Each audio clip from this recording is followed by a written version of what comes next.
he ended up going to work for Soapy Smith.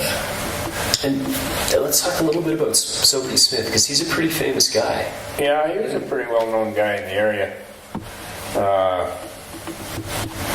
He kind of moved up from the States. I think he was in Cochrane for a short time, and he had a piece actually right beside my grandfather's old place, south of Morley. Okay.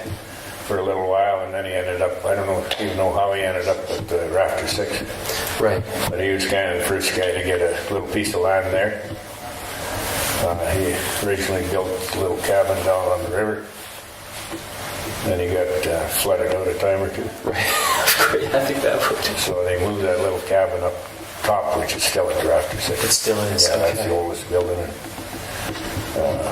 Of the cabins, do you know which one it is? Is it, Yeah, I got pictures of it. It's kind of the furthest one to the east. That's like about 16 by 20 feet. okay, closest to the river? Yeah, of course, that river kind of winds around. Yeah. Kind of straight to the east. Keep going. Okay. And Soapy, of course, was married to my mother. Yes, yeah. And she was, I don't know how much younger than him. Like, he was born in, I think it was like 1878. 78, So he okay. was like an old timer. So your mother would have been fairly young when she married? Yeah, she was only, I think, 2 or 3 years older than my father. Right, okay. Yeah, something else being there. So it's more likely that Soapy built the first cabin. Somehow he stumbled. Yeah, he built across the this first cabin place. there, for He built sure. the first cabin. Yeah. And then, so was he operating it just as, I guess, as a ranch, as a living, but not with any idea as the guest ranch? You know, Was your dad? no. He raised a few horses, and like all of this Kananaskis area was kind of fair game for pasturing horses. Right. And then he runs summer trips. Like, he worked also for Brewster's for years. Kind of the famous tour rider in the Canadian Rockies. He was like the head guide on that for a few years. Okay. Ran that for him in the early days. And then eventually, when he got that place over there, then he started doing a bunch of summer trips, hunting trips on his own. Oh, okay, so using the Raptor 6 as a base. Yeah. Okay, for his own business. And from there, they could access,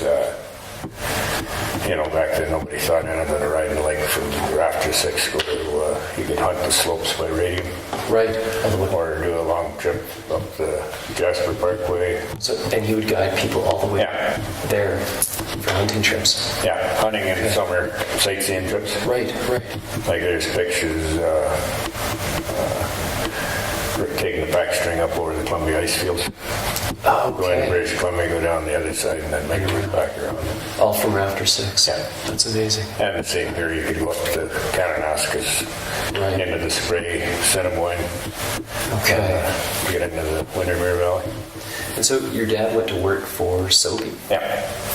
How old was he at that point? I'm not sure how old he was. I would guess probably in his early 20s. Okay. Yeah. So young, and he's worked for Brewster's already, and he's Yeah. got a bunch of experience with horses. And Yeah. So when he was, I started working for Soapy, he was guiding trips and Yeah. breaking horses. And Soapy was more of the kind of the camp man. He'd like to cook right. and do more of that stuff and packing. And my dad was more on the guiding end. And of course, he over years did everything, but So I guess his connection there would have started before the war. yeah, it was quite a ways before the war.